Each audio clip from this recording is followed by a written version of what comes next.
That's absolutely right. And, of course, the old arguments that, oh, you're going to raise prices on your own constituents. It's not about raising prices. It's actually about supporting the American farmer and the American producer to actually have a level playing field. We've been building the Australian beef industry because of the ban on American beef into Australia. And they've got a currency discount, of course, when they sell beef into the United States. Of course, they don't buy any of ours.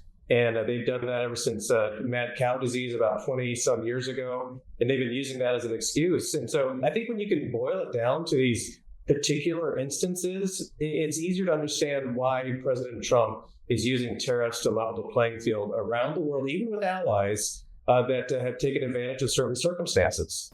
Yeah. Well, and like you said, mad cow disease was the excuse then. And I'm sure all of these countries that are taxing us, tariffing us in the 70, 80, 90th percentile will all say that they have their reasons. But this president is not taking excuses, is he? No, Amanda, he is not. And, of course, Australia is one of our dearest friends and allies. But, what I've been sharing with them is that, we have $36 trillion of debt.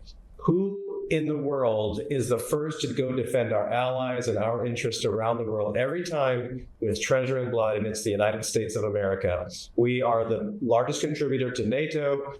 We are a generous people, and we're willing to help, and we want to help. But when we do it at our own disadvantage, or puts us at a position of disadvantage, we have to do something different. And I told them, and I believe this to my very core, that a partnership and a relationship goes both ways. And of course, they continue to blame it on the mad cow disease protocols and it's like, we have 350 million Americans that we feed. We're more concerned about mad cow disease in the United States for our own people before we would ever ship it out to anywhere else in the world. And so this has really given them a huge advantage to build their beef industry. God bless them for that, but don't do it at the expense of the American farmer and the American producer. Yeah, it's just about being fair. We had free trade for the rest of the world. We didn't have fair trade for America, and I think that's the fair and free trade is going to be the new gold standard for everybody. So I want to ask a little bit about what has happened even before the moment that President Trump unveiled the reciprocal tariffs today. Two of the most protectionist allies that we have in the world, Vietnam, Israel, dropped their tariffs in advance so that they wouldn't be hit by this. The president of Mexico said, I'm not going to reciprocate and escalate this war. I suspect Canada is probably having a similar conversation with itself right now. It's already had an impact. It's sort of as though peace through strength has become prosperity through strength. That's exactly right.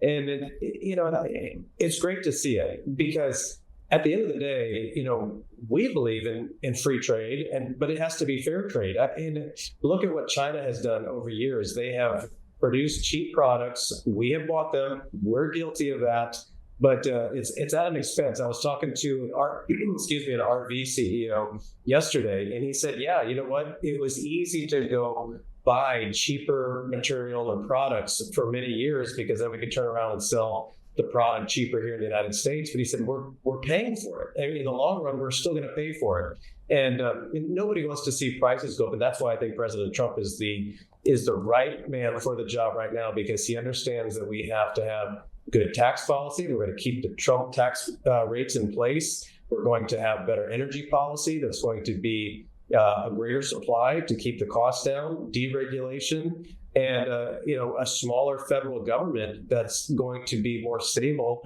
and that's going to be good for all of us. And so I think that this is all coming together at the right time. Yeah, there's going to be some bumps in the road, but I think we all know if there's anybody who's going to fight for America, it's going to be President Trump. He's put his life on the line for us. Well, and sir, I think those bumps in the road are cushioned by the $5 trillion worth of investments by companies like Oracle and OpenAI and NVIDIA. Do you anticipate that those investments back into this country will endure beyond this tariff bump on the radar?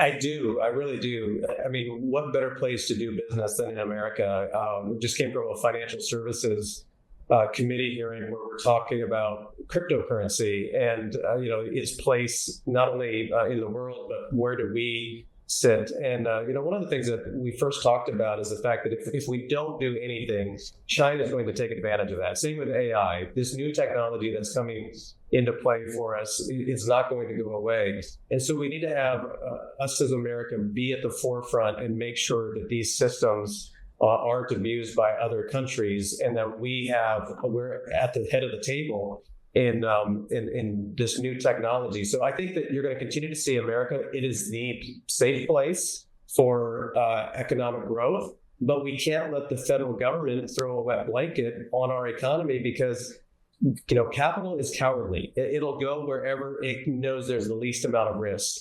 And we have, of course, China and the other countries trying to undermine us at every turn. Look what BRICS is trying to do. We have to remain the currency of the world. And I believe that what President Trump is going to do is not going to only create this initial growth, but as this economy heats up and grows, there's so much potential here. And I'm super excited about it.